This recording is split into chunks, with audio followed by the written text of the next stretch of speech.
اور ساتھیوں، بس مدینے میں وہ دن بڑا عجیب تھا جب سیدنا فاروق اعظم کے بیٹے کا معاملہ آ گیا۔ آج 60 سال کا بوڑھا عمر ابو شامہ حضرت عمر کے صاحبزادے، یہودیوں نے سازش کر کے انہیں نبیذ پلا دی۔ نبیذ جائز تھی، نبیذ کیا کہ شراب پلا دی۔ پھر مقدمہ قائم ہوا کہ اب پتہ چلتا ہے عمر کتنا عدل کرتا ہے۔ سیدنا فاروق اعظم کے پاس گواہ آئے، صاحبزادہ اندر کھانا کھا رہا تھا، فاروق اعظم نے گریبان سے پکڑا، کھینچ کے لائے، فرمایا ابو شامہ چل، تو نے شراب پی ہے، تجھے کوڑے مارے جائیں گے، تیرے لیے 100 یا 80 کوڑوں کی سزا تیاری کر لے۔ ابو شامہ کہتے ہیں کہ ابا جی انہوں نے نبیذ کہی تھی، شراب پلا دی۔ فرمایا تو نے پی کیوں؟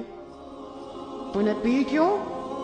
بڑے بزم میں بار شیر مسجد نبوی کا فاروق اعظم، اولاد تو بزدل کر دیتی ہے نا بندے کو، اولاد تو کمزور کر دیتی ہے۔ آج مدینے نے عجیب ماجرا دیکھا، حضرت فاروق اعظم کی زوجہ روتی ہوئی آئی، کہنے لگی حضرت جی میرا لخت جگر ہے، ایک کوڑے کے بدلے پیدل حج کروں گی، ایک کوڑے کے بدلے صدقہ اور خیرات کروں گی، میرا بیٹا غلطی کر بیٹھا ہے، یہ کام نہ کرے۔ آپ نے فرمایا تو مجھے کہتی ہے میں یہ کام نہ کروں، تیرے ہاتھ اور تیرے کوڑے کیا کرتے، تیرے ہاتھ اور سب کے کیا کرتے ہیں؟ کوڑے لگانا میرے مصطفیٰ کی شریعت کا قانون ہے۔ تو بیٹے کی بات کرتی ہے، عمر کا اپنا معاملہ بھی ہوتا تو عمر یہی سلوک کرتا۔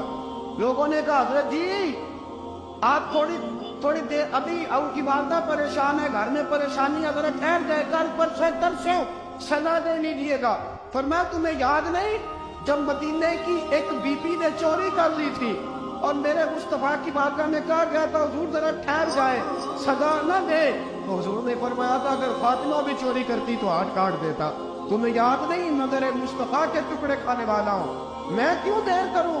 اس نے گناہ کرنے میں دیر کی ہے جو سزا میں دیر کروں، برساؤ کوڑے۔ حضرت افلا نامی غلام، حضرت جی آپ کا لخت جگر ہے۔ فرمایا لخت جگر نہ دیکھ، مصطفیٰ کا قانون دیکھ، میرا بیٹا نہ دیکھ، مصطفیٰ کے قانون کا قیام ضروری ہے۔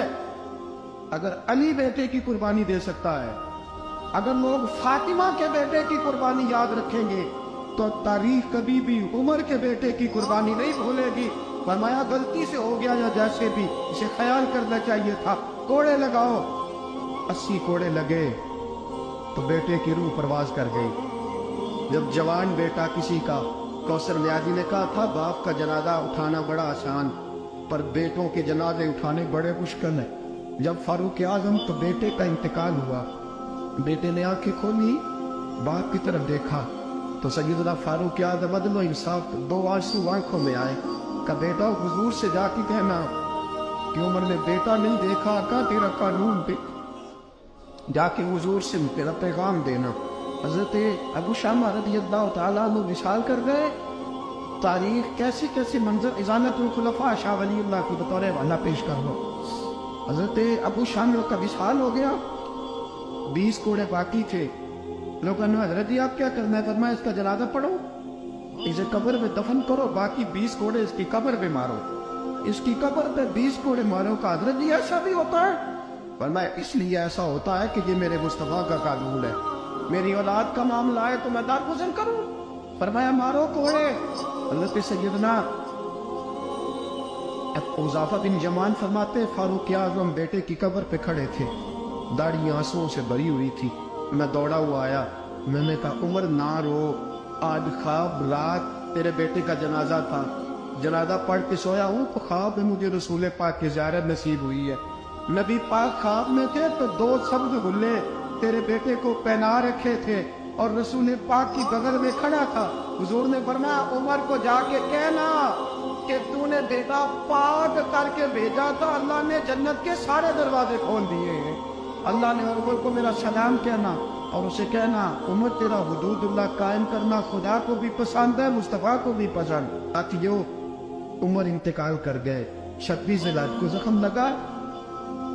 یکم محرم کا دن، آج کا دن حضرت فاروق اعظم کو یاد رکھنا، لوگوں کو بتانا، دن بار عمر کی باتیں کرنا، خراج تحسین پیش کرنا۔